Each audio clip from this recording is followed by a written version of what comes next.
시간과 행복으로 완전히 묻어버릴 수 있다고 생각하지만 그 흉터는 결코 완전히 아물지 않는다. 그저 피부 아래에서 조용히 곪아가며 가장 흉측한 방식으로 당신의 삶을 다시 찢어놓을 기회만을 기다릴 뿐이다.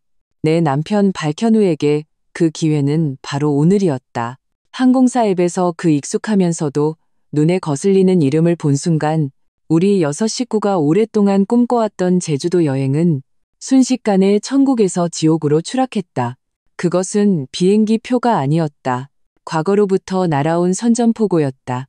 그리고 내 핸드폰에 찍힌 어머님의 부재중 전화 32통은 이 전쟁의 시작을 알리는 첫 포성이었다.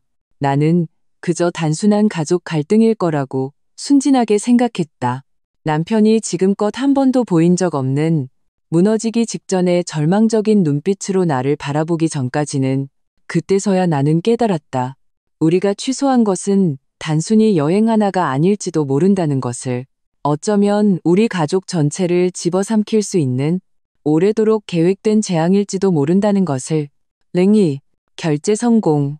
나는 만점짜리 시험지를 받아든 아이처럼 흥분해서 핸드폰을 흔들었다.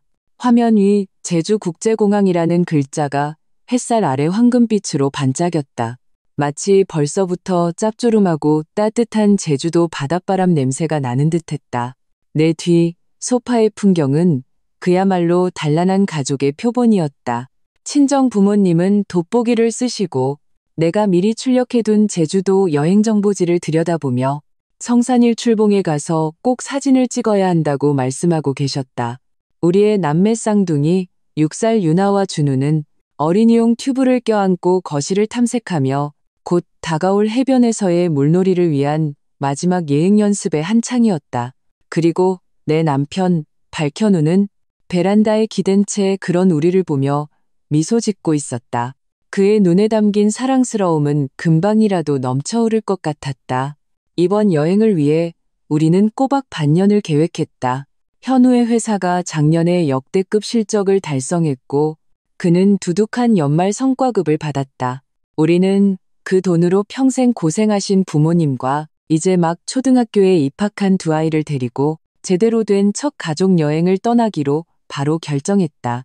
여행지를 제주도로 정한 것은 아이들이 TV에서 봤기 때문이었다. 아이들은 그 푸른 바다와 부드러운 백사장에 대해 끝없는 환상을 품고 있었다. 여보, 고생했어.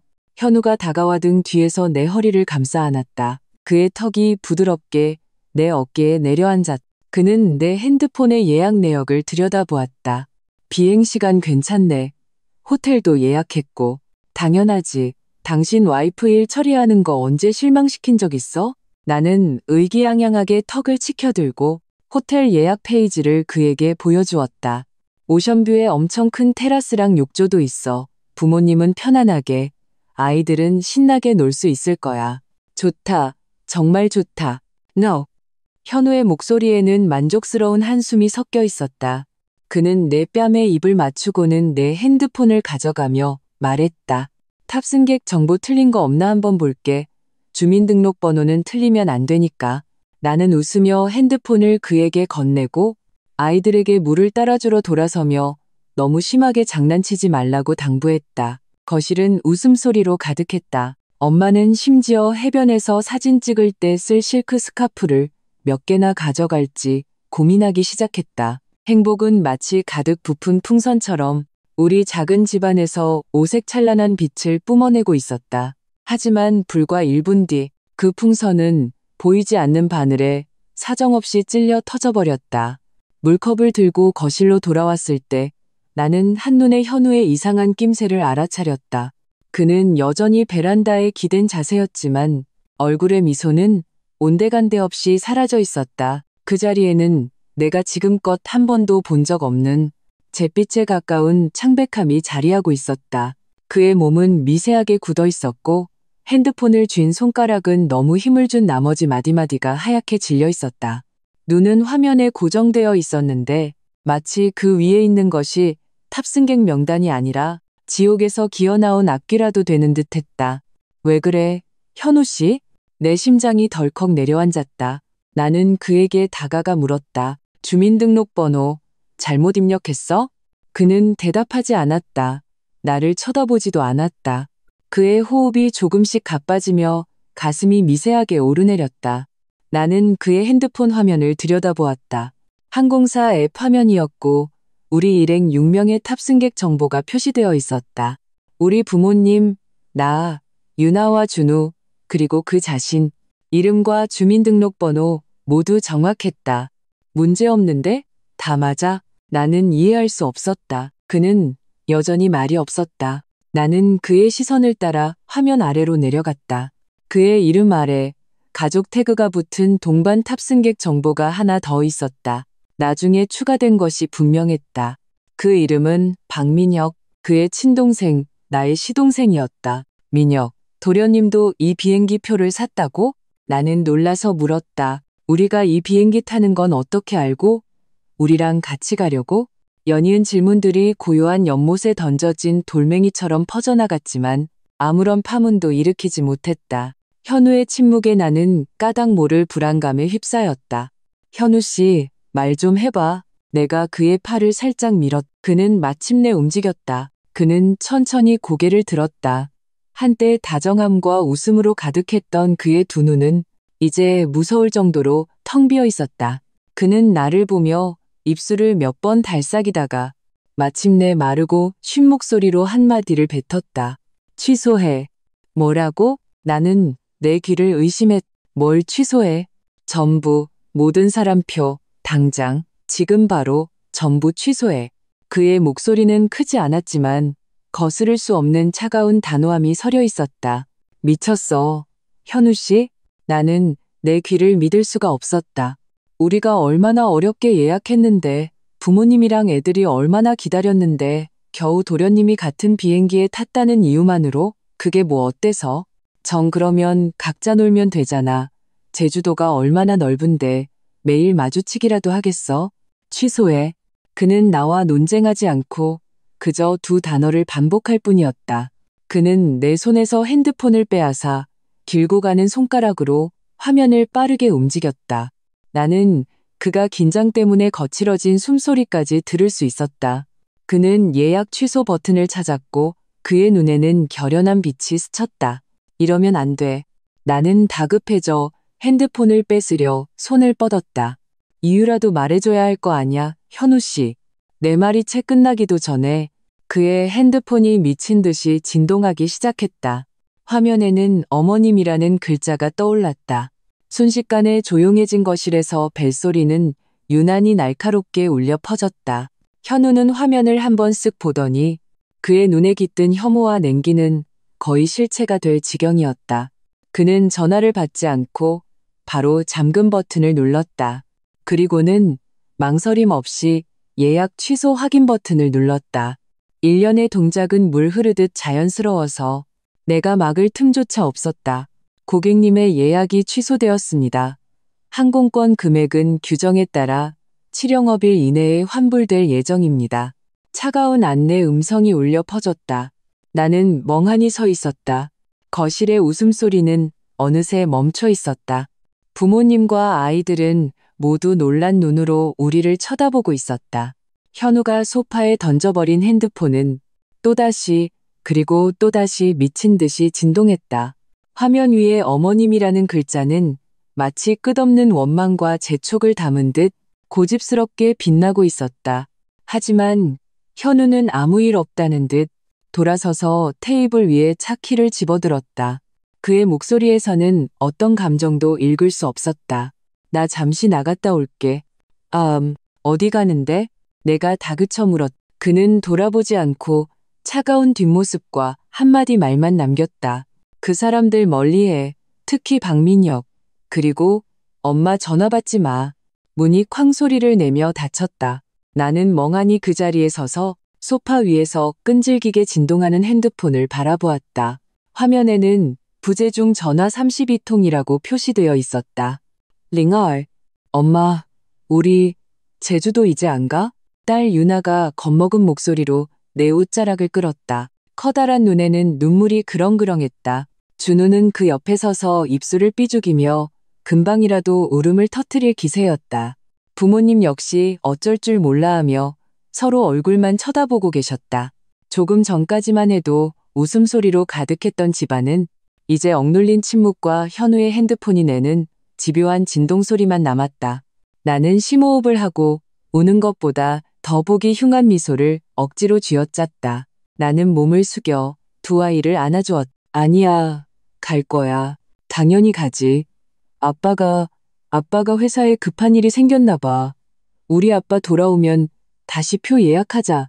알았지? 아이들은 알아듣는 둥 마는 둥 고개를 끄덕였지만 눈 속의 실망감은 감출 수가 없었다. 나는 엄마에게 아이들을 데리고 방에 가서 놀아달라고 부탁하고 나 자신은 모든 기력이 빠져나간 사람처럼 소파에 주저앉았다. 그 핸드폰은 지칠 줄 모르는 원혼처럼 여전히 진동하고 있었다. 나는 화면에 어머님이라는 글자를 뚫어지게 쳐다보며 머릿속이 실타래처럼 엉클어지는 것을 느꼈다. 현우와 시동생 박민혁의 사이가 좋지 않다는 것은 나도 계속 알고 있었다. 내가 현우와 결혼한 날부터 나는 그 형제가 마음 편히 대화하는 모습을 거의 본 적이 없다. 현우는 내성적이고 신중하며 스스로의 힘으로 한 걸음씩 지금의 자리까지 올라왔다.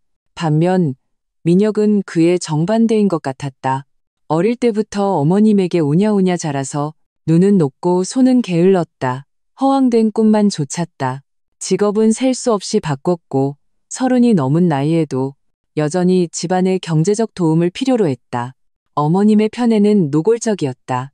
어머님 눈에는 말 잘하고 애교 많은 민혁이 눈에 넣어도 아프지 않을 자식이었고 과묵하고 묵묵히 일만 하는 현우는 마치 주워온 자식 같았다. 가족 모임이 있을 때마다 어머님의 안부 인사는 언제나 작은아들에게만 향했다. 큰아들인 현우에게 가장 많이 하는 말은 이것이었다. 내 동생 요즘 돈이 없다는데 형이 돼서 좀 챙겨줘라. 현우는 이 모든 것에 대부분 침묵으로 일관했다. 그는 경제적으로 어머님의 요구를 제한적으로만 들어주었지만 민혁 본인에게는 시종일관 의도적인 거리감을 유지했다. 나는 그에게 형제 사이에 무슨 원한이라도 있냐고 물어본 적이 있다. 그는 언제나 가는 길이 다를 뿐이라고 담담하게 대답했다. 하지만 아무리 사이가 안 좋아도 이 정도일 줄은 몰랐다. 단지 같은 비행기에 탔다는 이유만으로 마치 역병신을 피하듯 수수료 몇십만 원을 손해보면서까지 온 가족의 여행을 즉시 취소하다니 이건 너무 과민 반응이었다. 나를 두렵게 할 정도로 과격했다. 핸드폰이 마침내 멈췄다. 어머님이 전화를 거는데 지치셨나 보다. 하지만 내가 안도의 한숨을 내쉬기도 전에 이번엔 내 핸드폰 벨소리가 울렸다. 발신자는 바로 어머님이셨다. 나는 몇 초간 망설였다. 현우가 집을 나서기 전 했던 말, 엄마 전화 받지 마. 하지만 나는 며느리이고 이 집의 안주인이다. 나는 그처럼 회피할 수만은 없었다. 나는 무슨 일이 있었는지 반드시 알아내야만 했다. 나는 통화 버튼을 눌렀다. 최대한 평온한 목소리를 내려고 애쓰며 말했다. 여보세요, 어머님. 세아가 드디어 전화를 받는구나. 현우 그 녀석은 어디 갔니? 수화기 너머로 어머님의 잔뜩 화가 난 목소리가 들려왔다. 내 고막을 뚫을 듯이 날카로웠다. 내 전화 수신 차단한 거지? 그렇지? 내가 수십 통을 했는데 받질 않아? 그 녀석 어디 있어? 당장 전화 좀 바꿔줘. 어머님, 우선 진정하시고요. 현우 씨는 회사에 급한 일이 생겨서 방금 나갔어요. 나는 거짓말을 했다. 급한 일? 집안일보다 더 중요한 급한 일이 어디 있어? 어머님의 목소리는 한 옥타브 더 높아졌다. 너희들 제주도 가는 표 취소했다며? 그렇지. 내 심장이 쿵 내려앉았다. 알고 계셨구나. 네, 어머님.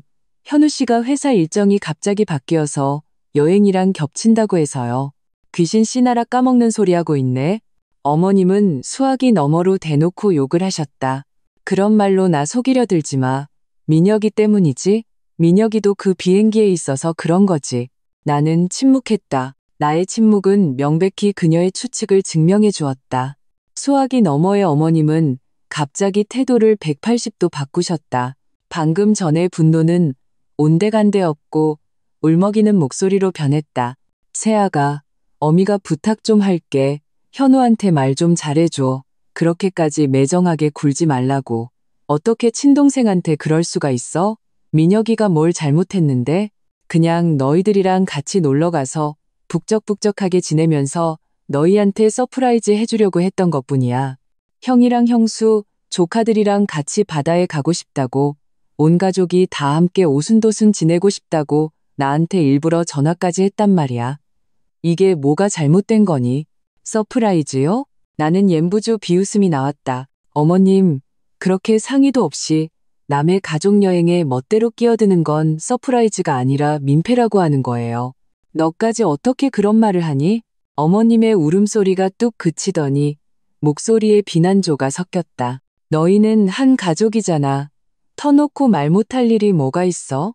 현우는 어릴 때부터 그놈의 고집은 알아줘야 했지만 너는 살이 분별할 줄 아는 애 잖니.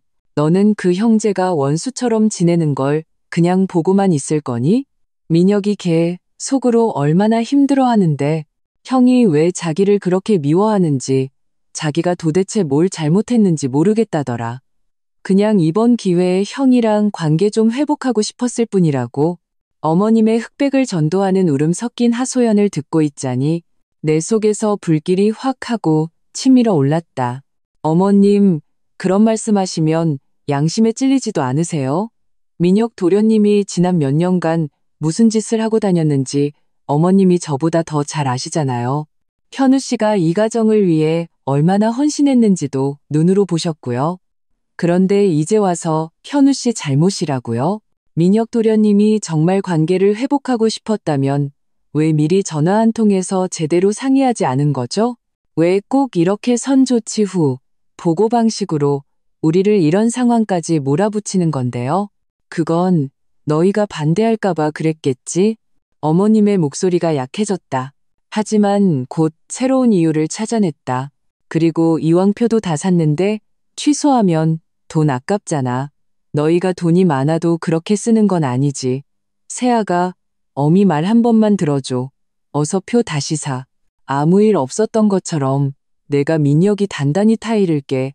절대 너희한테 폐 안 끼치게 할 테니까. 응, 어미가 부탁할게. 그녀의 애원 섞인 목소리를 듣고 나는 순간 마음이 흔들렸다. 어쩌면 정말 현우가 과민 반응을 한 것일지도 모른다.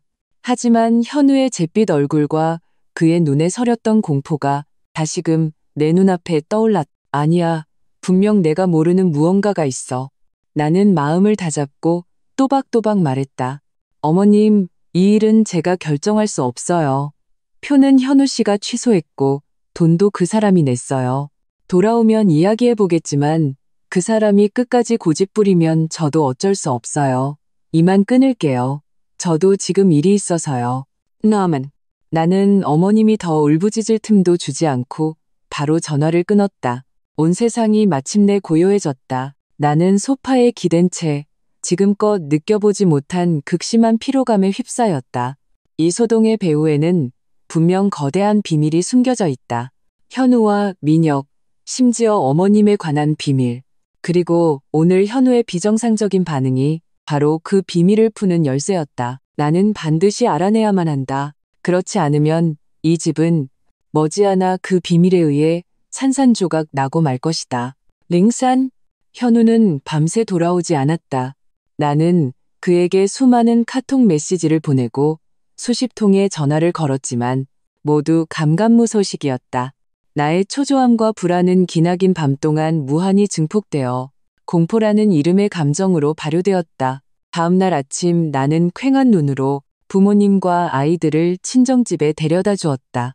회사에서 현우를 급하게 지방으로 출장을 보냈고 여행은 뒤로 미뤄야 할 것 같다고 둘러댔다. 아이들은 아쉬워했지만 내 초췌한 얼굴을 보고는 더 이상 떼를 쓰지 않고 의젓하게 굴었다. 그들을 보내고 나니 집안이 순식간에 텅 비었다. 무서울 정도로 고요했다. 나는 유령처럼 집안을 배회하며 어제 일어났던 모든 일을 머릿속으로 되감았다. 현우의 창백한 얼굴, 어머님의 히스테릭한 전화, 그리고 내가 가족 사진에서나 몇 번 봤을 뿐인 기억 속에서는 늘 어딘가 능글맞은 미소를 띠고 있던 시동생 박민혁. 안 되겠어. 이렇게 앉아서 기다릴 수만은 없어. 나는 서재로 뛰어들어갔다. 그곳은 현우의 공간이었다. 그는 물건을 잘 버리지 못하는 성격이라 많은 낡은 물건들을 버리지 않고 종류별로 정리해 몇 개의 수납 상자에 담아 책장 맨 윗칸에 보관해 두었다.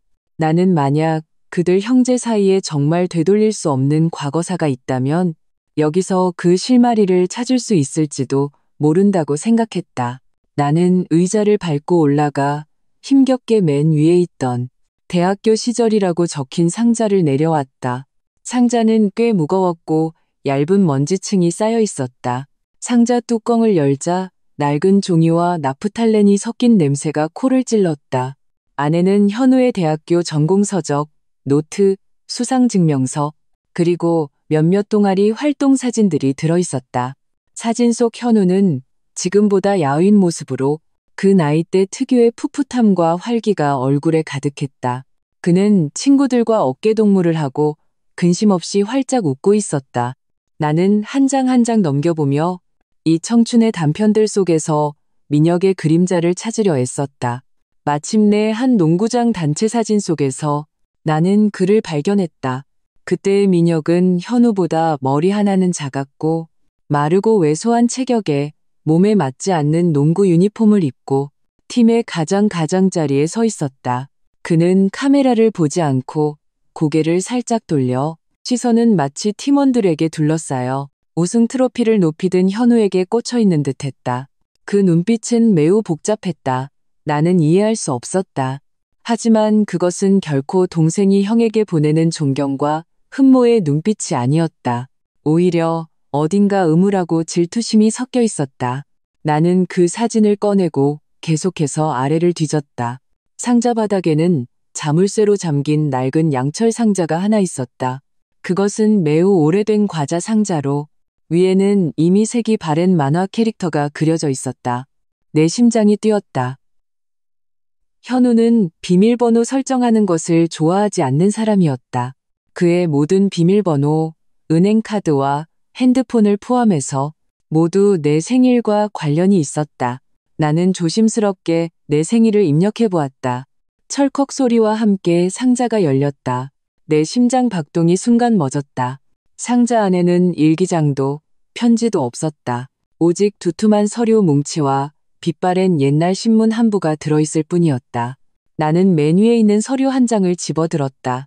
그것은 병원비 수납 영수증이었다. 날짜는 7년 전 여름. 환자 성명란에는 낯선 이름 강소연이 적혀 있었다. 총 진료비는 370만 원. 수납비는 박현우였다. 강소연은 누구지? 나는 마음속 의문을 억누르고 아래의 서류들을 계속 보았다. 몇 장은 은행 계좌 이체 확인증이었다. 수취인은 박민혁. 금액은 몇백만 원에서 1,000만 원대까지 다양했고 기간은 대학교 시절부터 8년 전까지 걸쳐 있었다. 그리고 맨 아래에 있는 한 장의 금액이 가장 컸다. 무려 2,000만 원. 날짜는 역시 7년 전.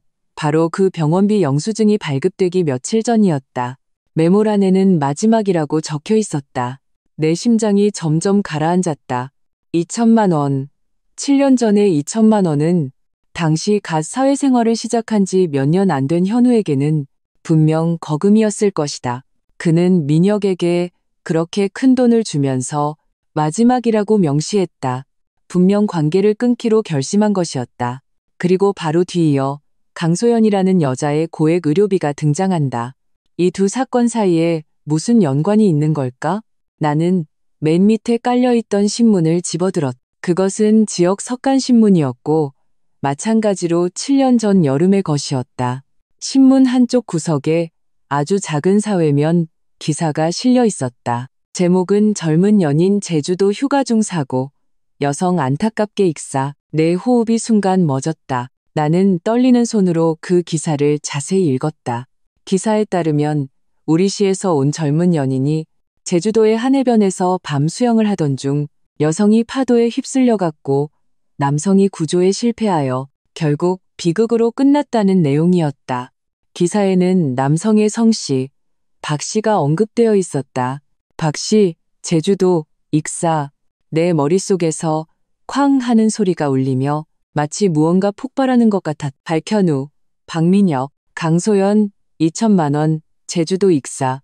이 조각난 단서들이 마치 보이지 않는 실에 꿰인 흩어진 진주알처럼 하나로 꿰어지며 나를 소름 끼치게 하는 진실의 윤곽을 만들어냈다. 설마 7년 전에 현우가 강소연이라는 여자를 데리고 제주도에 갔다가 그 여자가 죽었고 이 일이 민혁과 관련이 있으며 심지어 그 2천만 원과도 관련이 있다는 말인가? 이 추측은 너무나 끔찍해서 온몸이 차가워졌다. 어쩐지 현우가 박민혁과 제주도라는 두 단어가 동시에 나타났을 때 그렇게 큰 반응을 보였던 것이다. 그는 싫어하는 동생을 피하는 것이 아니었다. 그는 자신을 파괴할 만큼 피비린내 나는 과거를 피하고 있었던 것이다. 바로 그때 내 핸드폰이 울렸다. 모르는 번호였다. 나는 마음을 가다듬고 전화를 받았다. 여보세요? 수화기 너머에서 젊은 남자의 목소리가 들려왔다. 의도적으로 비위를 맞추려는 듯한 웃음소리가 섞여 있었지만 나는 본능적인 불쾌감을 느꼈다. 여보세요? 형수님이세요? 저 민혁이에요. 랭스. 형수님, 왜 아무 말씀이 없으세요? 혹시 형이 형수님한테 무슨 말 했어요? 수화기 너머 박민혁의 목소리는 조심스러웠다. 그 안에는 마치 온 세상에 오해받은 피해자인 양 딱 알맞은 정도의 억울함과 순진함이 섞여 있었다. 나는 핸드폰을 쥔 손끝이 차가웠다. 방금 양철 상자 안에서 발견한 모든 것들이 아직도 영화 장면처럼 내 머릿속에서 맴돌고 있었다. 강소연의 병원비, 민혁에게 보낸 2천만 원, 그 익사 기사, 하나하나의 발견이 모두 묵직한 망치가 되어 내 심장을 사정없이 내리치고 있었다. 그런데 지금 이 이야기의 또 다른 주인공이 직접 나에게 전화를 걸어온 것이다. 나는 억지로 냉정을 되찾으려 했었다. 심호흡을 하고 최대한 담담한 어조로 말했다. 아무 말도 안 했어요. 그냥 여행 취소하고는 연락이 안 돼요. 그보다 민혁 도련님이 저한테, 아니 우리 가족 모두에게 설명해야 할 것 같지 않아요? 설명이요, 형수님. 전 정말 제가 뭘 잘못했는지 모르겠어요. 민혁의 목소리는 한층 더 억울하게 들렸다. 얼마 전에 엄마한테서 형이랑 형수님이 부모님 모시고 애들 데리고 제주도 가신다는 얘기 들었어요. 우리 형제도 한동안 못 봤고 저도 마침 바람이나 쐬고 싶어서 같은 비행기 표를 사서 깜짝 놀라게 해드리려고 했던 거예요. 다 같이 북적북적하게 지내면 좋잖아요. 형이 그렇게까지 화낼 줄은 정말 몰랐어요. 그의 화술은 완벽에 가까웠다. 형제간의 정을 돈독히 하고 가족에게 깜짝 선물을 준비하려던 동생의 이미지가 그의 몇 마디 말로 완벽하게 그려졌다. 만약 내가 그 양철 상자 속의 물건들을 보지 못했다면 나는 거의 그를 믿을 뻔했다. 서프라이즈? 나는 차갑게 웃으며 어제 어머님께 했던 말을 반복했다. 민혁 도련님, 이게 서프라이즈라고 생각해요? 형 성격 알잖아요. 남이 자기 멋대로 계획하는 거 싫어하는 거. 하다못해 미리 전화 한 통해서 상의라도 했으면 일이 이렇게까지 되지는 않았을 거예요. 그건 형이 반대할까봐 그랬죠. 민혁의 말투는 다소 다급하게 들렸다. 형수님도 아시잖아요. 형은 저한테 항상 오해가 있었어요. 왜 그런지는 저도 모르겠어요. 아주 오래전부터 계속 저를 피하고 만나려고 하지 않았어요. 전 정말 슬펐다고요. 이젠 몇 년이나 지났으니까 형도 다 잊었을 줄 알았어요. 이번에 제주도 가는 것도 일부러 형네 호텔에서 멀지 않은 곳으로 예약했어요. 이번 기회에 형이랑 진지하게 얘기해서 마음속 응어리를 풀고 싶었거든요. 그는 또다시 제주도를 언급했다. 내 심장이 쿵하고 내려앉았다.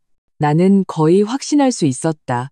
7년 전 그 세 사람, 현우, 민혁 그리고 강소연이라는 여자.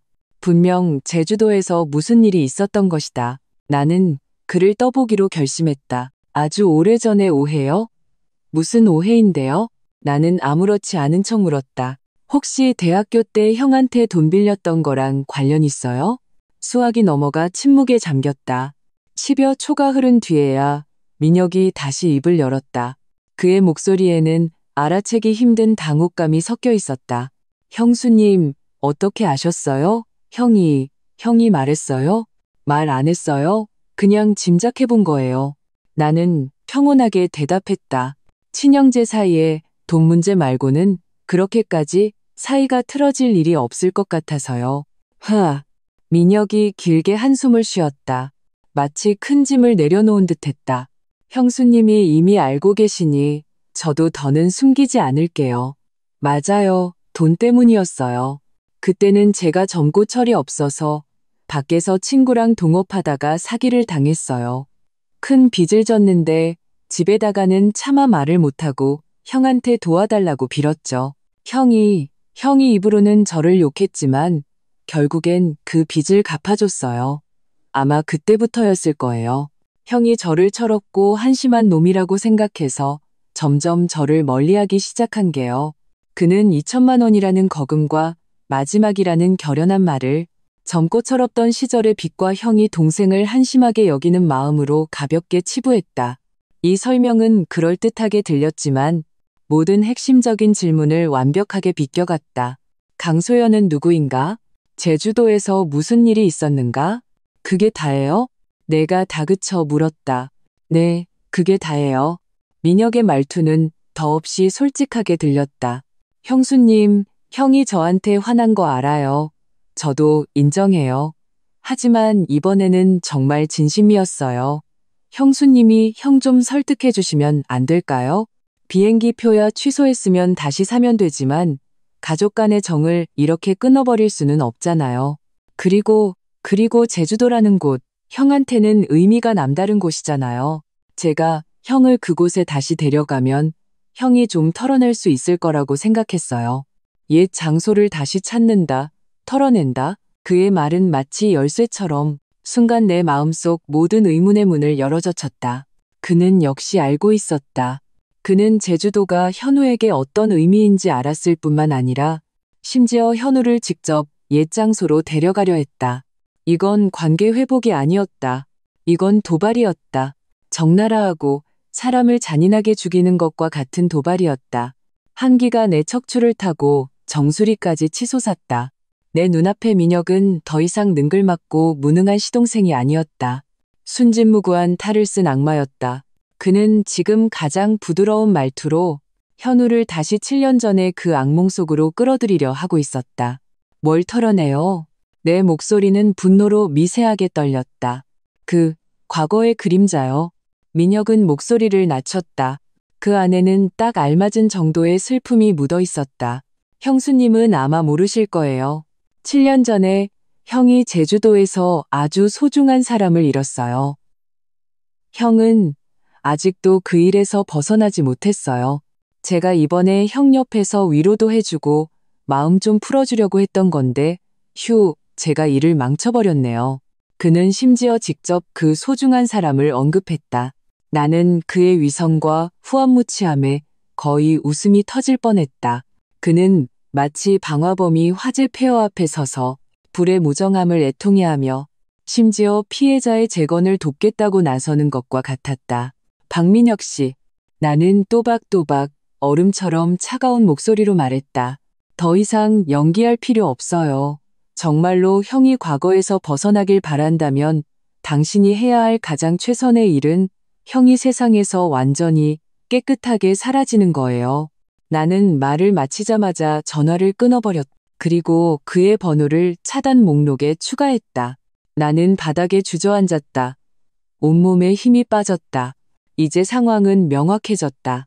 현우의 극단적인 반응, 어머님의 편애와 감싸기, 민혁의 위선적인 도발, 모든 것이 7년 전 제주도에서 일어난 소위 사고를 가리키고 있었다. 나는 현우를 찾아야만 한다. 나는 그에게 알려줘야 한다. 나는 그의 적이 아니라 그의 편이라고. 과거에 무슨 일이 있었든 내가 그와 함께 맞서 싸울 것이라고. 나는 차키를 집어들고 집을 뛰쳐나왔다. 그가 어디로 갔는지 알 수 없었다. 하지만 내가 갈 수 있는 곳은 한 군데 있었다. 서쪽 시립 추모공원.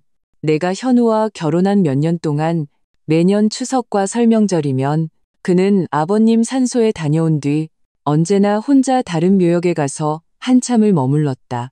나는 그 묘비 아래 누가 잠들어 있는지 한 번도 묻지 않았다. 나는 그의 사생활을 존중했다. 하지만 오늘은 반드시 알아야만 했다. 링오. 서쪽 시립 추모공원은 엄숙한 정적에 휩싸여 있었다. 바람 소리마저 숨을 죽인 듯했다.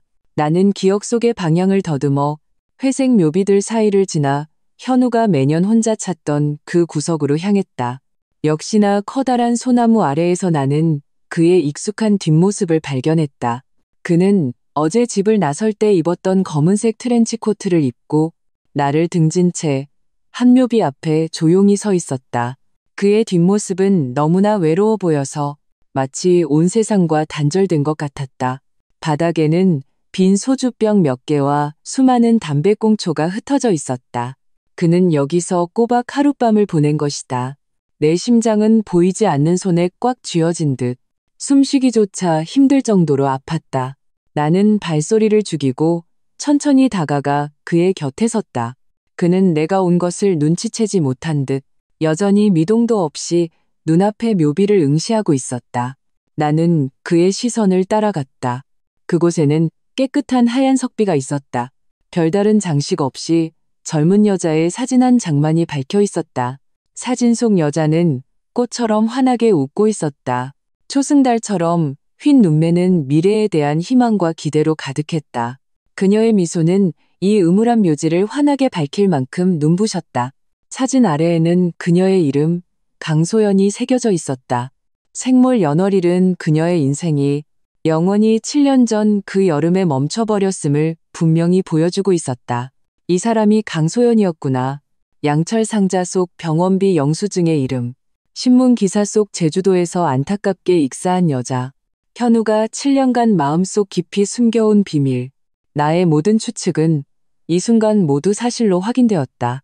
내 목구멍은 무언가에 막힌 듯 한마디도 할 수 없었다. 나는 그저 손을 뻗어 현우의 차가운 손을 부드럽게 잡았다. 그의 손이 움찔 떨렸다. 마치 잠에서 깨어난 사람처럼. 그는 마침내 천천히 고개를 돌려 나를 보았다. 하룻밤 사이에 그는 마치 10년은 늙어버린 것 같았다. 그의 눈은 핏발로 가득했고 턱에는 거뭇한 수염 자국이 돋아나 있었다. 온몸에서 쇠락하고 절망적인 기운이 풍겼다. 나를 본 순간 그의 눈에 깃든 공허함과 무감각함에 마침내 미세한 파동이 일었다. 어떻게 왔어? 그의 목소리는 사포로 문지른 듯 거칠었다. 당신 찾으러 왔어. 나는 그의 손을 꽉 잡았다. 내 손의 온기로 그를 덮여주려는 듯이. 현우 씨, 우리 집에 가자. 집? 그는 자조적인 웃음을 흘렸다. 그 웃음소리는 우는 것보다 더 슬펐다. 나한테 아직 집이 있나? 당신 다 봤지? 그렇지? 그의 시선이 내게 머물렀다가 나를 넘어 내가 온 길을 향했다. 마치 내가 혼자 왔는지 확인하려는 듯했다. 숨길 필요 없어. 그는 시선을 거두어 다시 묘비를 바라보았다. 그의 눈에는 지울 수 없는 슬픔이 어려 있었다. 당신 똑똑하잖아. 어제 내 반응을 보고 의심하지 않았을 리가 없지. 그 양철 상자 찾았지? 나는 부인하지 않고 그저 고개를 끄덕였다. 응. 병원비 영수증, 이체 기록, 그리고 그 신문 기사 다 봤어. 그는 짧게 웃었다. 그 웃음에는 끝없는 비통함이 담겨 있었다. 그래서 이제 당신이 사기꾼이랑 결혼했다고 생각하겠네. 마음속에 다른 여자를 품고 사는 사기꾼. 아니야. 나는 다급하게 그의 말을 끊었다. 나는 그냥 당신이 안쓰러워. 현우 씨, 나는 당신이 혼자서 이 모든 일을 몇 년 동안이나 마음속에 묻어두고 산 게 너무 마음 아파. 내 말이 그의 마음속 가장 부드러운 곳을 건드린 것 같았다.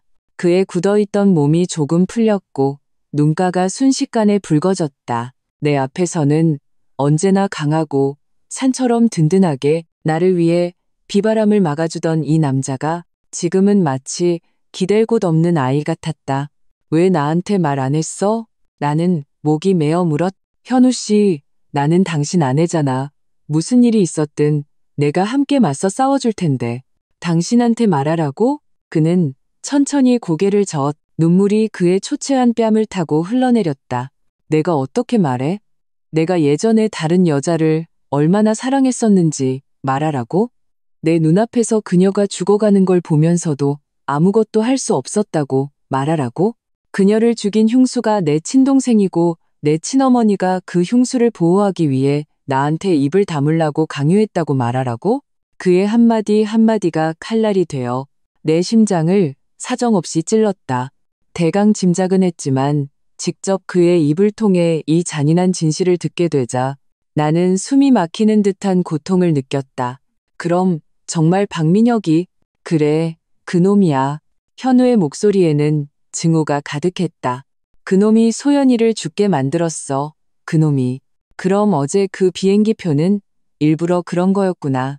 현우는 이를 악물었고 관자놀이에 핏줄이 하나둘 솟아올랐다. 나를 도발하는 거야. 제주도가 내 지옥이라는 걸 알고 있어. 나를 다시 그 지옥으로 끌고 들어가서 내가 고통스러워하고 발버둥 치는 걸 보고 싶었던 거야. 내가 평생 그곳에 다시 가는 걸 가장 두려워한다는 걸 알고 있는 거지. 나는 마침내 모든 것을 완벽하게 이해했다. 이것은 단순한 가족 갈등이 아니었다. 이것은 7년에 걸친 사랑과 증오, 그리고 죄니에 관한 능지처참이었다. 그리고 현우는 그 능지처참을 반복해서 당하는 피해자였다. 나는 더 이상 참지 못하고 한 걸음 다가가 그를 힘껏 껴안았다. 그의 몸은 딱딱하고 차가웠지만 내 품 안에서 그는 마침내 모든 위장을 벗어던지고 아이처럼 목 놓아 울기 시작했다. 나는 그를 안고 그의 눈물이 내 어깨를 적시도록 내버려 두었다. 나는 그의 등을 몇 번이고 쓸어주며 나지막이 말했다. 괜찮아, 현우 씨. 다 지나갔어. 이제 내가 있잖아. 앞으로는 내가 옆에 있을게. 우리 그 집으로 돌아가지 말자. 그 사람들 다 잊어버리자. 응? 그는 한참을 울었다. 마치 지난 7년간 쌓아온 모든 고통과 억울함을 한 번에 쏟아내려는 듯이 한참 뒤에야 그의 울음소리가 점차 잦아들었다. 그는 내 품에서 고개를 들고 붉어진 눈으로 나를 바라보았다. 그의 눈에는 슬픔 외에도 내가 이해할 수 없는 결연함이 깃들어 있었다. 그는 심호흡을 했다. 마치 중대한 결심을 내린 듯이 그는 눈물을 닦고 내게 또박또박 말했다. 아니, 우리는 잊으면 안 돼. 뭐라고? 나는 멍해졌. 그는 나를 보며 눈빛이 비정상적으로 확고해졌다. 심지어 섬뜩할 정도의 광기마저 서려 있었다. 나는 7년을 참았어. 7년을 기다렸어. 나는 계속 기회를 기다리고 있었어. 그의 목소리는 낮고 힘이 있었다. 원래는 이 기회가 영원히 오지 않을 거라고 생각했어. 하지만 이제 그놈이 제 발로 걸어들어왔어. 내 심장이 쿵 내려앉았다. 불길한 예감이 나를 덮쳤다. 현우 씨, 당신 무슨 생각하는 거야? 바보 같은 짓 하지 마. No. 그는 내게 대답하는 대신 트렌치코트 주머니에서 무언가를 꺼내 내 손바닥에 올려놓았다. 그것은 낡고 이미 누렇게 변색된 SD 카드였다. 그는 내 눈을 바라보며 전례 없이 진지한 어조로 말했다. 여보, 만약 나한테 무슨 일이 생기면 당신이 이걸 경찰에 갖다 줘. 링레오. 나는 손바닥을 펼쳤다. 작고 차가운 SD카드가 내 손바닥 위에 조용히 놓여 있었지만 마치 천근만근의 무게를 가진 듯했다. 심장이 미친 듯이 뛰었고 피가 순식간에 머리로 쏠리는 것 같았다. 현우 씨, 도대체 뭘 하려는 거야? 내 목소리는 공포로 떨렸다. 이 안에 뭐가 들었는데? 나 겁주지 마. 증거. 현우의 시선은 나를 넘어 다시 강소연의 묘비를 향했다. 그의 눈에는 하늘을 찌를 듯한 증오와 결연한 광기가 넘실거렸다. 박민혁이 자기 입으로 그 당시 어떻게 소연이를 물속으로 밀었는지 자백한 녹음 파일이야. 나는 이 기회를 7년 동안 기다렸어. Now? 내 머릿속이 하얘졌다. 녹음 파일? 그가 민혁의 범죄 증거를 가지고 있었다고? 그럼 그는 왜 진작에 경찰에 신고하지 않았던 거지? 7년 전 소연이가 사고를 당하고 사흘째 되던 날 그놈이 술에 취해서 나한테 전화를 했어. 현우의 목소리는 마치 먼 시공간에서 들려오는 듯 공허한 울림을 담고 있었다. 전화기 너머로 자랑하더군. 드디어 나를 한번 이겼다고. 소연이는 죽을 때까지도 몰랐을 거라고. 자기가 사고로 죽은 게 아니라 나라는 오빠의 무능함과 냉담함 때문에 죽은 거라고. 내가 그 2천만 원을 주지 않아서 소연이마저 자기를 무시해서 그랬다고. 그놈은 모든 세부 사항을 다 털어놨어. 나는 그때 그걸 다 녹음했지. 나는 내 귀를 믿을 수가 없었다. 악마. 완전한 악마였다. 그런데 왜 경찰에 신고 안 했어? 나는 그의 팔을 붙잡았다. 내 손톱이 거의 그의 살을 파고들 기세였다. 증거가 있었잖아. 왜 그놈을 감옥에 보내지 않은 거야? 왜 이 고통을 몇 년이나 참아온 거야? 신고? 현우는 비참하게 웃었다. 그 웃음에는 슬픔과 자조가 가득했다. 했어. 내가 그 녹음 파일을 들고 경찰서에 갔지. 하지만 경찰은 그게 참고 자료는 될 수 있어도 직접적인 증거는 될 수 없다고 하더군. 녹음 파일 속 민혁은 술에 취한 상태였고 변호사가 술김에 한 헛소리라고 변론할 수 있다는 거야. 그리고 엄마라는 단어를 언급하자 현우의 얼굴에 극심한 고통이 드러났다. 엄마가 내가 신고하려는 걸 알고 우리 집 문 앞에서 하루 종일 무릎을 꿇고 빌었어. 박씨 집안에서 이미 한 명이 죽었는데 또 한 명을 죽일 수는 없다고. 내가 민혁이를 감옥에 보내면 자기는 아파트에서 뛰어내려 죽어버리겠다고 했어. 심지어 돌아가신 아버지 위패에 대고 맹세까지 했어. 내가 민혁이를 망치면 자기도 아버지를 따라가서 아버지가 저 세상에서도 편히 눈을 감지 못하게 만들겠다고. 내 심장은 무수히 많은 바늘에 찔리는 듯 촘촘하게 아파왔다. 나는 상상할 수 없었다. 어머니라는 사람이 어떻게 그런 악독한 방식으로 자신의 아들을 협박하고 범죄를 저지른 다른 아들을 감쌀 수 있는지. 이것은 더 이상 편애가 아니었다. 이것은 인간성을 상실한 것이었다. 그래서 당신은 타협했구나. 내가 어떻게 할 수 있었겠어? 현우의 눈에서 다시 눈물이 터져 나왔다. 한쪽은 죽은 여자친구, 다른 한쪽은 나를 낳고 기르신 어머니. 나는 그 사이에 끼어서 미쳐버릴 것 같았어. 그때는 매일 민혁이 놈을 끌고 같이 죽어버리고 싶었어. 하지만 엄마가 거의 한시도 떨어지지 않고 나를 감시했지. 결국 나는 타협했어. 하지만 조건이 하나 있었어. 무슨 조건? 내가 민혁이한테 그 2천만 원을 주고 입을 다물게 했어. 내 세상에서 꺼지라고 했지. 그리고 엄마한테 말했어. 이제부터 박민혁의 어떤 일도 나와는 상관없다고. 다시는 그놈을 보지 않을 거라고. 우리 형제의 연은 이걸로 끝이라고. 만약 나를 더 몰아붙이면 내가 이 녹음 파일을 세상에 공개해서 우리 셋 다 같이 죽어버릴 거라고. 그런 거였구나. 그 2천만 원은 민혁의 입막음용 돈이 아니라 현우가 자기 자신과 어머니 그리고 이 뒤틀린 가정을 위해 돈으로 산 잠시 동안의 굴욕적인 평화였던 것이다. 지난 몇 년 동안 나는 다 잊은 척했어. 열심히 일했고 당신을 만났고 우리는 결혼해서 아이를 낳았지. 현우는 나를 보며 눈에 미안함을 가득 담았다. 여보, 미안해. 내가 당신을 이 진흙탕으로 끌어들였어. 나는 그냥 그들을 멀리하기만 하면 우리가 우리만의 삶을 잘 살 수 있을 거라고 생각했어. 내가 틀렸어. 7년이 지났는데도 그놈이 아직도 나를 놓아주지 않을 줄은 몰랐어. 아니, 당신은 틀리지 않았어. No.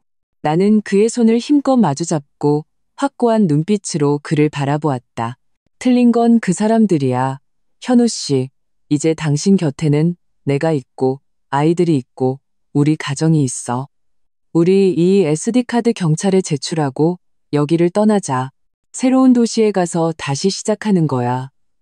응? 늦었어. 현우는 고개를 저었다. 그의 눈에 다시 광기가 서렸다. 여보, 7년 전에 내가 타협한 건 나한테는 아무것도 없었기 때문이야. 버릴 목숨 하나뿐이었지. 하지만 지금은 달라. 나한테는 당신이 있고 유나와 준우가 있어.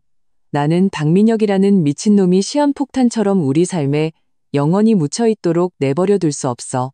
그놈이 이번에 제주도행 비행기 표를 사서 나를 도발했다면 다음번에는 당신과 아이들에게 무슨 짓을 할지 몰라. 나는 그 위험을 감수할 수 없어. 내 마음이 바닥까지 가라앉았다. 어떻게 하려는 건데? 그놈이 놀고 싶어 하니 내가 놀아줘야지. 현우의 입가에 차가운 미소가 걸렸다. 그놈이 제주도로 돌아가고 싶어 하니 내가 데려가 주지. 7년 전에는 소연이를 지켜주지 못했지만 7년이 지난 지금 나는 반드시 내 손으로 그놈을 범죄 현장으로 다시 끌고 가서 소연이 무덤 앞에 무릎 꿇고 참회하게 만들 거야. 미쳤어. 나는 비명을 질렀다. 사적으로 해결하겠다고? 현우 씨, 그건 범죄야. 그런 인간 쓰레기 때문에 당신 인생을 망치는 게 그럴 가치가 있어? 가치 있어. 그의 대답은 단호했다. 법의 심판을 받게 하는 건 그놈한테 너무 가벼운 처벌이야. 나도 그놈이 절망이 뭔지, 죽는 것보다 더한 고통이 뭔지 맛보게 해줄 거야. 나는 그를 바라보았다. 내가 8년간 한 침대에서 잠을 잔 이 남자가 지금은 무서울 정도로 낯설었다. 그의 이성은 증오에 의해 조금씩 잠식당하고 있었다. 현우 씨, 내 말 좀 들어봐. 나 설득하지 마. Now? 그가 내 말을 끊고 그 SD카드를 다시 내 손바닥에 쥐어주었다. 그리고는 마치 뒤시를 부탁하는 듯한 어조로 말했다. 여보, 이 카드는 당신이 잘 가지고 있어. 이건 우리의 부적이야. 내가 어떻게든 새롭고 더 직접적인 증거를 확보할게. 그놈이 맨정신으로 자기 입으로 그 당시의 일을 다시 한번 말하게 만들 거야. 그때가 되면 이 카드가 그놈을 지옥으로 보내는 마지막 승선권이 될 거야. 만약 실패하면? 나는 떨리는 목소리로 물었다. 현우는 잠시 침묵했다. 그리고는 몸을 숙여 내 이마에 차가운 입맞춤을 남겼다. 내가 실패하면 그는 내 눈을 바라보며 또박또박 말했다. 당신은 나를 잊고 아이들 데리고 잘 살아. 이 카드로 당신 자신과 아이들을 지켜. 말을 마친 그는 내 손을 놓고 결연하게 몸을 돌려 추모공원 밖으로 성큼성큼 걸어갔다. 그의 뒷모습은 겨울 햇살 아래 길게 늘어져 있었다. 마치 전장으로 향하는 전사의 뒷모습처럼 결연했고 다시는 뒤돌아보지 않았다. 링치, 현우는 떠났다. 피로 물든 과거를 담은 SD카드와 나만을 남겨두고 나는 강소연의 묘비 앞에 서서 온몸이 얼어붙은 듯했다. 마치 혈액마저 응고된 것 같았다. 이성적으로는 지금 당장 이 카드를 들고 경찰서로 가서 현우가 어리석은 짓을 하는 것을 막아야 한다고 말하고 있었다. 하지만 감정적으로는 도저히 그 발걸음을 뗄 수가 없었다. 나는 그의 고통을 이해했고 7년간 억눌러온 그의 증오를 이해했다.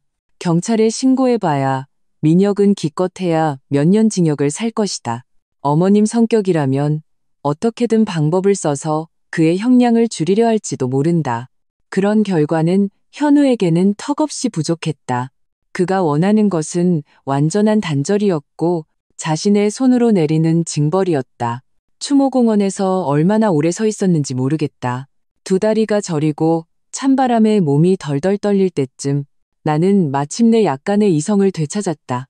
나는 현우 혼자 이 모든 것을 감당하게 할 수 없었다. 나는 그의 아내였고 그와 함께 싸워야만 했다. 나는 핸드폰을 꺼내 아버지께 전화를 걸었다. 아버지는 은퇴한 베테랑 형사셨다.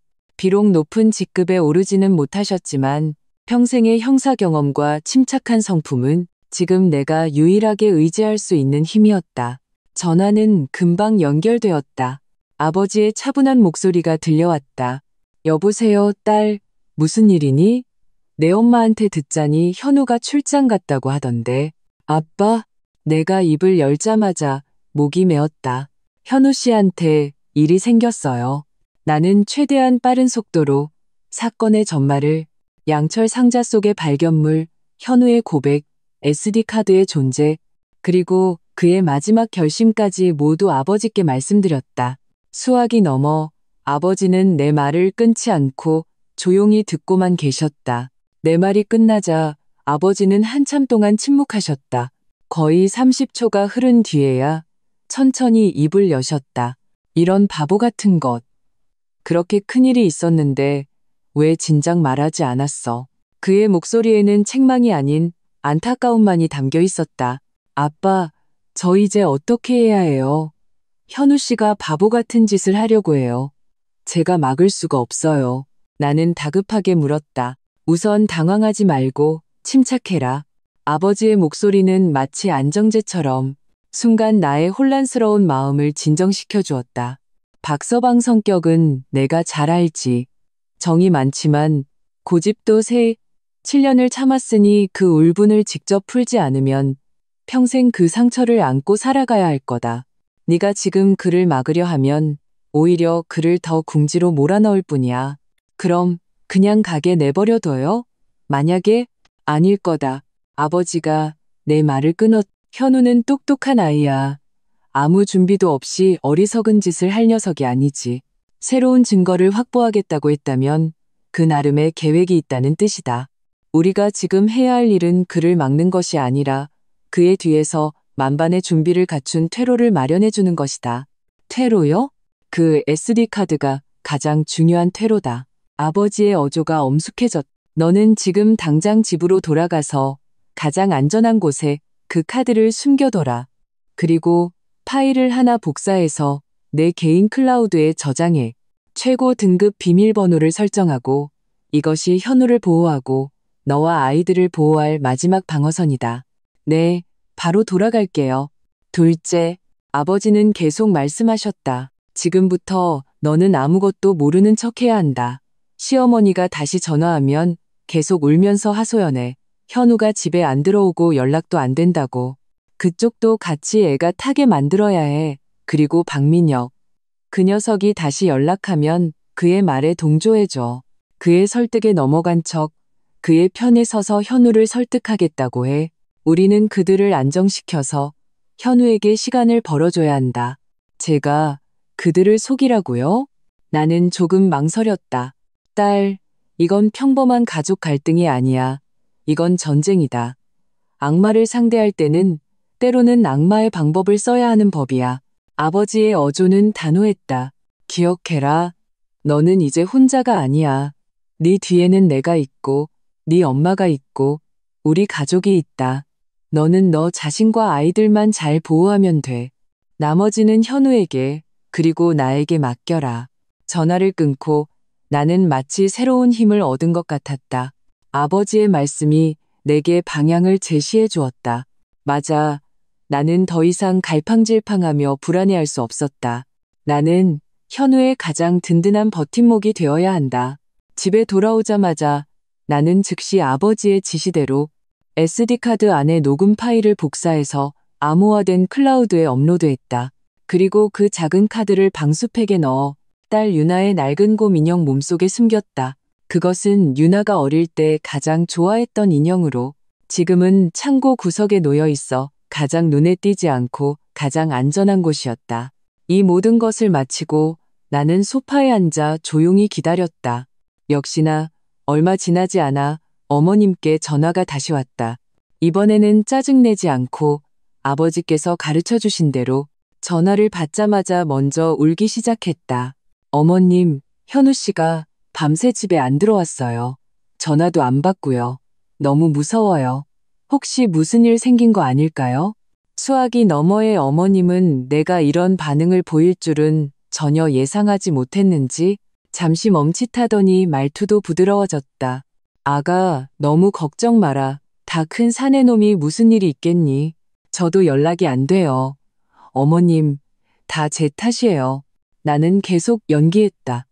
목소리에 자책과 후회를 가득 담아서 어제 제가 현우 씨랑 싸우지 말았어야 했어요. 사실 저도 생각해보니 가족끼리 여행 가는데 한 사람 더 있으면 더 북적거리고 좋잖아요.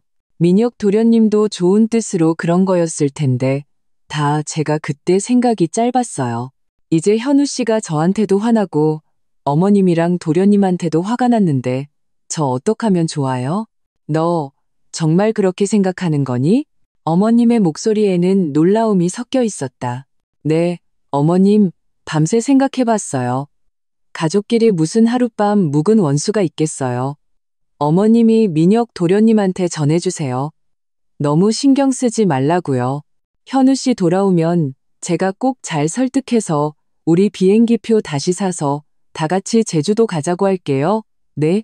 아이고 아이고, 역시 우리 새아가가 사리분별이 밝아. 어머님은 금세 기뻐하셨다. 걱정 마라. 내가 바로 민혁이한테 얘기할게. 너는 어서 현우나 찾아봐. 무슨 소식 있으면 바로 나한테 알려주고. 전화를 끊고 나는 길게 한숨을 내쉬었다. 첫 단계는 성공했다. 다음은 민혁이었다. 나는 조용히 기다렸다. 그가 반드시 다시 연락해올 것을 알고 있었다. 그처럼 자존심 세고 의심 많은 사람은 내 태도 변화를 쉽게 믿지 않을 것이기 때문이었다. 역시나 저녁 무렵 민혁에게서 전화가 왔다. 이번에는 다른 번호였다. 형수님, 저예요, 민혁. 나는 즉시 열정적이면서도 미안한 모드로 전화냈다. 아이고, 도련님, 전화 주셨네요. 어머님한테 얘기 들으셨어요? 제가 어제는 태도가 너무 안 좋았죠? 마음에 담아두지 마세요. 수화기 너머의 민혁은 몇 초간 침묵했다. 내 말의 진위를 판단하려는 듯했다. 형수님, 정말 저 원망 안 하세요? 원망은 무슨요? 나는 웃으며 말했다. 다 한 가족인데 생각해보면 저랑 형이 철이 없었던 거죠. 형제간의 일에 원래 저 같은 외부인이 끼어드는 게 아니었는데 형이 원래 그놈의 황소고집이 있잖아요. 도련님이 너무 신경 쓰지 마세요. 형 돌아오면 제가 도련님 편들어서 잘 얘기해 볼게요. No. 그럼 제주도 가는 건요? 가야죠. 당연히 가야죠. 나는 의심의 여지가 없는 말투로 말했다. 오늘 그 비행편 찾아봤는데 아직 표 있더라고요. 형 돌아오면 제가 끌고 가서라도 우리 같이 표 다시 살 거예요. 가족은 다 같이 똘똘 뭉쳐야죠. 나의 열정과 솔직함이 마침내 민혁의 의심을 풀어준 것 같았다. 그는 기쁘게 웃기 시작했다. 하아, 형수님, 역시 형수님이 제일 사리분별이 밝으시다니까요. 좋아요. 그럼 좋은 소식 기다릴게요. 제주도 도착하면 제가 한턱 쏠게요. 우리 해산물 특식 먹으러 가요. 좋아요. 꼭이에요. 전화를 끊자 내 얼굴의 미소는 순식간에 사라졌다. 나는 소파에 기댄 채 속이 메스꺼워지는 것을 느꼈다. 이런 인간과 연기하는 것은 매 순간이 고문이었다. 하지만 나는 알고 있었다. 나는 계속해야만 한다. 현우 씨, 보고 있어요? 내가 당신을 위해 길을 닦아놓았어요. 이제 당신 차례예요. 랭바. 그 후 이틀 동안 나는 마치 이중 스파이처럼 살았다. 낮에는 남편의 가출로 초조해야 하면서도 동시에 시댁과 남편 사이에서 적극적으로 중재하는 현명한 며느리를 연기했다. 나는 매일 아침 저녁으로 어머님께 전화를 걸어 현우를 찾는 진행 상황을 보고했다. 현우 씨 친구들한테 다 물어봤는데 다들 못 봤대요. 오늘 회사에 가봤는데 동료들이 연찬했다고 하더라고요. 어머님 너무 걱정 마세요. 그냥 혼자 조용히 생각할 시간이 필요한가 봐요. 나의 연기는 성공적이었다. 어머님은 나를 완전히 믿었고 심지어 거꾸로 나를 위로하며 현우가 그냥 애들처럼 투정 부리는 것이니 며칠 지나면 알아서 돌아올 거라고 말했다. 민혁도 틈틈이 카톡을 보내 은근슬쩍 현우의 소식을 떠보았다. 그의 말 속에는 제주도 여행에 대한 기대감이 가득했다. 나는 일일이 대응하며 글자 하나하나에 나는 당신과 한패라는 신호를 흘렸다. 그리고 밤이 되어 세상이 모두 조용해지면 나는 비로소 진짜 나 자신으로 돌아올 수 있었다. 나는 몰래 아버지께 연락해 그날의 적정 딕칭을 보고했다. 아버지는 옛 동료 인맥을 통해 알아낸 정보들을 나에게 알려주셨다. 우리는 민혁이 최근 정말 큰 문제에 휘말렸다는 것을 알게 되었다. 그는 어디선가 사채를 끌어다 썼고 불법 도박으로 모두 탕진했다. 지금은 사채업자들에게 개처럼 쫓기는 신세였다. 사채업자들은 이미 어머님 댁까지 찾아와 돈을 갚지 않으면 다리 하나를 부러뜨리겠다고 으름장을 놓았다고 한다. 이 소식에 나는 소름이 돋았다. 알고 보니 민혁이 제주도에 그토록 가려고 했던 것은 도발 같은 것이 아니라 도망이었다. 그는 우리 가족 틈에 섞여 우리를 방패 삼아 제주도로 도망쳐 빚을 피하려 했던 것이다. 아니, 더 악랄하게 생각해보면 궁지에 몰렸을 때 우리, 특히 두 아이를 현우에게 돈을 뜯어낼 인질로 삼으려 했을지도 모른다. 이 발견은 현우의 계획에 대한 나의 생각을 처음에 걱정에서 단호한 지지로 바꾸어 놓았다. 민혁 같은 인간은 암적인 존재였다. 반드시 완전히 도려내야만 했다. 셋째 날 밤 현우에게서 마침내 연락이 왔다. 그는 낯선 번호로 전화를 걸어 벨이 한 번 울리자마자 끊었다. 나는 즉시 이것이 우리 사이의 암호라는 것을 알아차렸다. 나는 베란다로 나가 주위에 아무도 없는 것을 확인하고 다시 전화를 걸었다. 나야. 현우의 목소리가 들려왔다. 낮고 피곤했지만 거스를 수 없는 냉정함이 배어 있었다. 어때? 어디야? 안전해? 나는 연달아 질문을 쏟아냈다. 나는 괜찮아. 안전해. 전화한 건 당신한테 알려줄 게 있어서야. 물고기가 미끼를 물었어. 무슨 뜻이야? 박민혁이 나한테 만나자고 했어. 현우는 차갑게 웃었다. 아마 기다리다 지쳤나 보지. 직접 와서 나를 설득하고 싶은 모양이야. 시간은 내일 저녁. 장소는 그놈이 정한 교회의 폐공장이야. No. 폐공장? 내 심장이 목구멍까지 차올랐다. 그건 너무 위험해. 현우 씨, 그건 함정이야. 그놈 분명히 딴 생각을 품고 있을 거야. 알아. 현우의 어조는 비정상적으로 평온했다. 그놈이 그 장소를 고른 건 심리적으로 나를 압박하려는 의도겠지. 하지만 괜찮아. 그게 바로 내가 원하는 바야. 외지고 아무도 방해하지 않는 곳이어야 내가 원하는 걸 물어보기 더 편하니까. 하지만 여보, 내 말 들어. 현우가 내 말을 끊었다. 나는 이미 모든 걸 계획해뒀어. 당신은 아무것도 할 필요 없어. 그리고 절대 경찰에 신고하지 마. 내일 저녁에 무슨 일이 일어나든 당신은 집에서 내 소식을 기다려. 기억해, 당신 자신과 아이들을 잘 돌봐. 그럼 당신은 어떡할 건데? 나도 내 계획이 있어. 현우의 목소리에는 강한 자신감이 담겨 있었다. 나를 믿어. 내일이 지나면 모든 게 끝날 거야. 7년 전의 빚. 내일 저녁에 내가 그놈한테 원금의 이자까지 쳐서 전부 받아낼 테니까. 전화가 끊겼다. 나는 차가운 핸드폰을 쥔 채 손바닥에 땀이 흥건했다. 현우는 자신만만하게 말했지만 나는 걷잡을 수 없는 공포를 느꼈다. 그는 궁지에 몰린 도박꾼이자 살인이라는 죄를 짊어진 악마였다. 무슨 짓이든 할 수 있는 자였다. 나는 즉시 이 소식을 아버지께 알렸다. 수화기 넘어 아버지는 한참 동안 침묵하셨다. 나는 신호가 끊어진 줄 알았다. 아빠, 듣고 계세요? 듣고 있다. 아버지의 목소리는 지극히 무거웠다. 딸, 잘 들어라. 현우는 지금 위험한 도박을 하고 있어. 하지만 그가 감히 그 길을 가겠다고 한 건 그만의 비장의 카드가 있다는 뜻이다. 우리가 지금 경찰에 신고하는 건 시기상조야. 긁어부스럼을 만들고 심지어 박민혁을 자극해서 현우를 위험에 빠뜨릴 수도 있어. 그럼 어떡해요? 그냥 이렇게 기다리기만 해요? 아니, 아버지의 어조가 갑자기 날카로워졌다. 우리는 우리의 준비를 한다. 너는 지금 박민혁이 현우랑 만나기로 한 시간, 장소를 문자로 나에게 보내라. 나머지 일은 네가 신경 쓰지도 묻지도 마. 내일 저녁 집에 있으면서 문단속 잘하고 소식이나 기다려. 나는 아버지의 지시대로 정보를 문자로 보냈다. 그날 밤 나는 뜬 눈으로 밤을 새웠다. 다음 날 나는 하루 종일 안절부절 못했다. 저녁이 되자 나는 엄마와 아이들을 모두 친정에 남겨두고 혼자 우리 집으로 돌아왔다. 나는 초조하게 앉아 계속 시계만 쳐다보았다. 매분 매초가 한세기처럼 길게 느껴졌다. 저녁 8시, 그들이 약속한 시간이었다. 내 심장이 목구멍까지 차올랐다. 나는 그 음산한 폐공장에서 지금 무슨 일이 벌어지고 있는지 상상할 수 없었다. 나는 몇 번이고 기도했다. 현우가 무사하기를. 내가 불안에 미쳐버리기 직전 내 핸드폰이 갑자기 울렸다.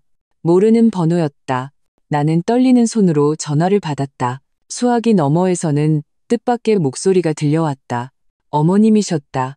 그녀의 목소리에는 울음과 전례 없는 공포가 섞여 있었다.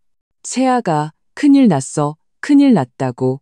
어서 와봐. 민혁이가 현우를 납치했어. 링지오. 네, 뭐라고요? 나는 벼락이라도 맞은 것처럼 소파에서 벌떡 일어났다. 어머님, 장난하지 마세요. 이게 도대체 어떻게 된 일이에요? 장난 아니야. 어머님은 전화기 너머에서 숨도 못 쉴 정도로 울고 계셨다.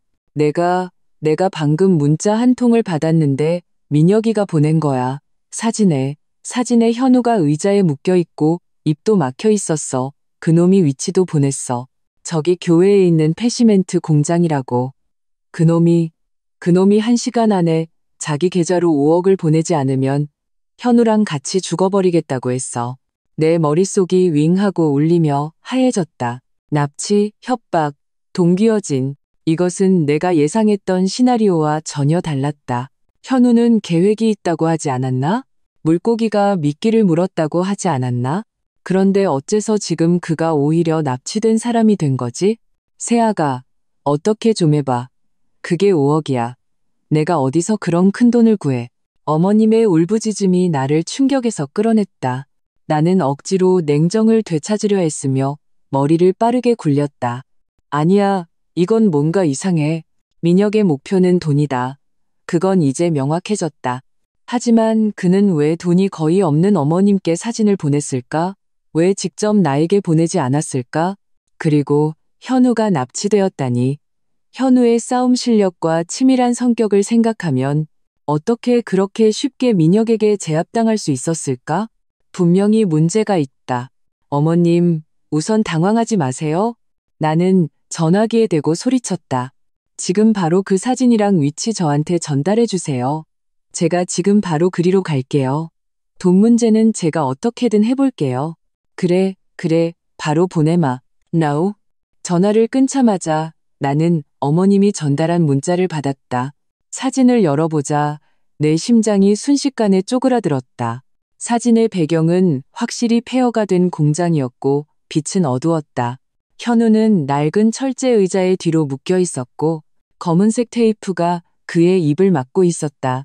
그는 두 눈을 감고 있었는데 마치 의식을 잃은 것 같았다. 마음속으로 수만 가지 추측을 했지만 이 장면을 직접 보자 내 눈에서는 속절없이 눈물이 흘러내렸다. 이어서 위치 정보도 받았다. 나는 조금도 망설이지 않고 차키를 집어들고 뛰쳐나갔다. 하지만 차에 시동을 걸기 전에 나는 한 가지 일을 했다. 나는 112에 전화를 걸었. 여보세요? 네, 신고하려고요. 제 남편이 납치됐어요. 납치범이 몸값으로 5억을 요구했고 해치겠다고 협박하고 있어요. 지금 그들 위치를 알고 있고 제가 그리로 가고 있는 중이에요. Now. 현우에게 어떤 계획이 있든 이것이 연극이든 아니든 지금 상황은 내 통제 범위를 벗어났다. 나는 그의 목숨을 걸고 도박을 할 수 없었다. 아버지가 말씀하신 대로였다. 그에게 만반의 준비를 갖춘 퇴로를 마련해 주어야 한다. 그리고 지금 경찰이 바로 그의 가장 믿을 만한 퇴로였다. 나는 차를 몰아 미친 듯이 질주하며 그 위치를 향해 갔다. 동시에 나는 경찰에 신고했다는 소식과 위치 정보를 아버지께도 보냈다. 교회로 갈수록 길은 점점 외져갔고 마침내 내비게이션은 나를 오랫동안 버려진 시멘트 공장 앞으로 안내했다. 높다란 굴뚝이 밤하늘 아래 침묵하는 거인처럼 서 있었고 컴컴한 공장 입구에서는 불길한 기운이 풍겨나왔다. 나는 차를 멀리 세우고 막 내리려던 참에 핸드폰이 울렸다. 아버지셨다. 딸, 어디까지 왔니? 아빠, 저 도착했어요. 저 공장 보여요. 들어가지 마라. 아버지의 어조는 비정상적으로 엄숙했다. 내가 이미 시경 동료한테 연락해놨다. 특수기동대가 이미 출동해서 외곽에 포위망을 치고 있어. 너는 지금 당장 차 돌려서 현장에서 최대한 멀리 떨어져. 네가 끼어들 일이 아니야. 하지만 현우 씨가 내 말 들어라. 아버지의 어조는 거스를 수 없었다. 네가 지금 가면 인질이 될 뿐이야. 현우의 신경만 쓰이게 할 거라고. 경찰을 믿고 현우도 믿어. 그가 감히 이 판을 짰다면 정말로 자기가 위험에 빠지게 두지는 않을 거다. 판을 짰다고요? 아버지의 말이 마치 번개처럼 내 혼란스러운 생각 속을 갈라놓았다. 그래, 판을 짰다. 민혁이 어머님께 사진을 보내고 어머님이 다시 나에게 전달하는 이 과정. 그것 자체에 의도적인 유도성이 가득했다. 민혁은 돈을 원했고 가장 직접적인 방법은 나에게 연락하는 것이었다. 그가 어머님을 통해 연락한 목적은 바로 나를 이곳으로 유인하기 위함이었다. 그리고 현우의 사진 속 모습. 그는 비록 묶여 있었지만 자세가 어딘가 부자연스러웠다. 그것은 발버둥치다, 완전히 제압당한 자세가 아니었다. 오히려 연출된 사진 촬영에 협조하는 듯한 자세였다. 대담한 추측 하나가 내 마음속에 떠올랐다. 이 모든 것이 현우의 계획의 일부였다. 그는 일부러 약한 척 납치당한 것이고 그 목적은 바로 내가 경찰에 신고하게 만들기 위함이었다. 그는 사적으로 해결하려는 것이 아니었다. 그는 민혁에게 죄를 더 얹어 영원히 재기할 수 없게 만들 기회를 창조하려 했던 것이다. 납치, 공갈 협박, 7년 전 증거를 찾기 어려운 그 사고에 비해 이것은 빼도 박도 못할 중죄였다. 이 점을 깨닫자 내내 조마조마했던 마음이 절반은 놓였다. 바로 그때 공장 방향에서 갑자기 쾅 하는 거대한 소리가 들려왔다. 마치 무언가 무거운 것이 무너지는 소리 같았다. 이어서 희미하게 히스테릭한 고함 소리가 몇 차례 들렸다. 내 심장이 다시 목구멍까지 차올랐다. 아빠, 안에서 무슨 소리가 나요? 겁먹지 마라. 특수기동대가 이미 진입했다. 아버지는 침착하게 말씀하셨다. 딸, 결과가 어떻게 되든 이것만은 기억해라. 현우가 이렇게까지 하는 건 모두 너희를 지키기 위해서다. 그는 좋은 남편이고 좋은 아빠야.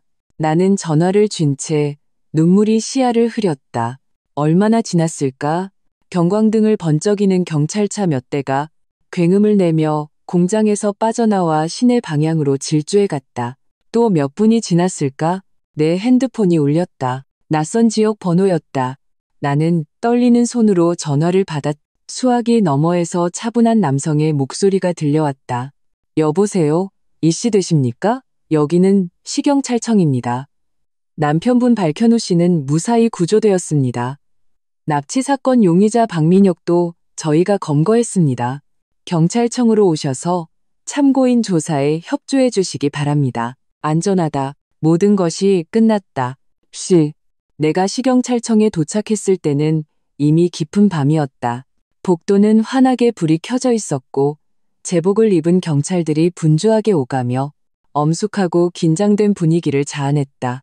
나는 한 사무실에서 현우를 만났다. 그는 엉망이었던 옷을 갈아입고 깨끗한 경찰용 점퍼를 입고 있었다. 얼굴에는 약간의 찰과상이 있었지만 그의 눈빛은 놀라울 정도로 밝았다. 그것은 천근만근의 짐을 내려놓은 후에야 비로소 찾아오는 전례 없는 홀가분함과 맑음이었다. 나를 보자 그는 자리에서 일어나 빠른 걸음으로 다가와 나를 힘껏 껴안았다. 다 끝났어. 그가 내 귓가에 나지막이 속삭였다. 나는 그를 안고 그의 실제 체온과 심장 박동을 느끼며 며칠간 쌓여온 공포와 걱정이 그 순간 완전히 폭발했다. 나는 더 이상 참지 못하고 목 놓아 울었다. 내 감정이 어느 정도 진정되자 나이 지긋한 경관 분, 바로 아버지의 옛 동료이신 이 반장님께서 우리에게 따뜻한 물 2잔을 가져다 주셨다. 그리고 우리에게 검거 과정을 설명해 주셨다. 역시나 이 모든 것은 현우가 짠판이었다. 그는 민혁을 만나 일부러 그를 격분시켰다. 민혁이 칼을 꺼내 위협했을 때 그는 저항하지 않고 순순히 자신을 묻게 했다. 그는 민혁의 탐욕과 어리석음을 알고 있었고 다음 단계는 분명 협박일 것이라고 예측했다. 그는 심지어 민혁을 유도하여 나에게 직접 연락하면 경계심을 살 수 있으니 나이 많고 마음 약한 어머니를 통해 말을 전하는 것이 성공률이 더 높을 것이라고 느끼게 만들었다. 그 납치 사진은 민혁이 찍은 후 현우가 지시해서 어머님께 보내게 한 것이었다. 그리고 내가 경찰에 신고한 것, 그건 역시 그의 계획 안에 완벽하게 포함되어 있었다. 특수기동대가 공장에 진입했을 때 그들이 본 것은 바로 민혁이 칼을 현우의 목에 들이대고 은행카드 비밀번호를 대라고 협박하는 장면이었다. 현장 검거, 증거는 명백했다. 그 자식 잡혔을 때도 입 꾹 다물고 아무 말도 안 하더군. 이 반장님은 차를 한 모금 마시고 계속 말했다. 우리가 자네가 준 그 SD카드 녹음 파일이랑 이번 납치 협박 녹음 파일을 같이 들려주니까 그제야 완전히 무너지더군. 이 반장님 말에 따르면 민혁은 취조실에서 7년 전의 일을 남김없이 모두 자백했다고 한다. 당시 그는 2천만 원을 요구했던 것은 도박빚을 갚기 위해서였다. 현우가 거절하며 그를 꾸짖자 그는 앙심을 품었다. 그 후 그는 현우와 강소연을 따라 제주도에 갔고 본래는 계속해서 구슬려 돈을 얻어낼 생각이었다. 해변에서 그는 다시 돈 얘기를 꺼냈고 강소연과 심하게 다투었다. 강소연이 그를 구제불능 쓰레기라고 욕하자 그것이 그의 분노를 완전히 폭발시켰다. 강소연과 옥신각신하던 중 그는 파도가 밀려오는 순간을 틈타 강소연을 깊은 물 쪽으로 세게 밀어버렸다. 그는 강소연이 파도 속에서 허우적거리며 구조를 요청하는 것을 보면서도 그저 차갑게 그 자리에 서 있었다. 현우가 이상한 낌새를 채고 멀리서 헤엄쳐 왔을 때는 모든 것이 너무 늦어버렸다. 사후에 그는 현우의 슬픔과 혼란, 그리고 어머니의 비호를 이용하여 모든 것을 사고로 위장했다. 7년 전의 상해치사, 그리고 이번 납치 공갈 협박, 여러 죄가 병합되어 그의 남은 인생은 기본적으로 감옥에서 보내게 될 것이다. 이 반장님이 현우의 어깨를 두드렸다. 박서방, 고생 많았네. 하지만 이번 수는 너무 대담했어. 다행히 결과가 좋아서 망정이지. 현우는 나를 보며 눈에 미안함과 다행스러움이 섞여 있었다. 저 혼자 싸운 게 아니에요. 제 아내가 생각보다 훨씬 용감했거든요. 경찰청을 나올 때 하늘은 이미 희미하게 밝아오고 있었다. 우리는 집으로 가지 않고 차를 몰아 다시 서쪽 시립 추모공원으로 향했다. 현우는 강소연의 묘비 앞에 서서 오랫동안 말이 없었다. 그는 울지 않았다. 그저 그렇게 조용히 서서 마치 오랜 친구와 마지막 작별 인사를 나누는 것 같았다. 소연아. 그가 마침내 입을 열었다. 목소리는 평온하고 후련했다. 내가 해냈어. 이제 편히 잠들어. 말을 마친 그는 내 손을 잡고 몸을 돌려 떠오르는 아침 해를 향해 그의 전반생의 고통이 묻힌 이곳을 한 걸음씩 걸어 나왔다. 이 풍파의 여파는 계속되었다. 어머님은 민혁이 중형을 선고받고 당시의 진실까지 모두 밝혀졌다는 것을 알게 된 후 하룻밤 사이에 머리가 하얗게 새었다. 그녀는 우리를 찾아오지 않았고 우리도 더 이상 그녀에게 연락하지 않았다. 어쩌면 끝없는 후회와 고독 속에서 여생을 보내는 것이 그녀에게는 가장 큰 벌일지도 모른다. 취소되었던 제주도행 비행기표, 우리는 다시 예약하지 않았다. 한 달 후 우리 6 식구는 강원도 대관령으로 향하는 길에 올랐다. 광활한 목장에서 부모님의 환한 웃음과 푸른 초원 위를 마음껏 뛰어다니는 아이들의 모습을 보며 현우가 등 뒤에서 나를 안았다. 여보, 고마워. 바보, 우린 부부잖아. 나는 몸을 돌려 그의 입술에 입을 맞췄다. 햇살 아래 그의 미소는 내가 본 가장 아름다운 풍경이었다. 우리는 제주도 여행 하나를 잃었지만 온전한 인생을 되찾았다. 어떤 과거는 굳이 잊으려 애쓸 필요가 없다. 당신이 덤덤하게 뒤를 돌아본 후 몸을 돌려 미래를 향해 계속해서 굳건히 나아갈 수 있을 때 그것이 바로 최고의 치유일 테니.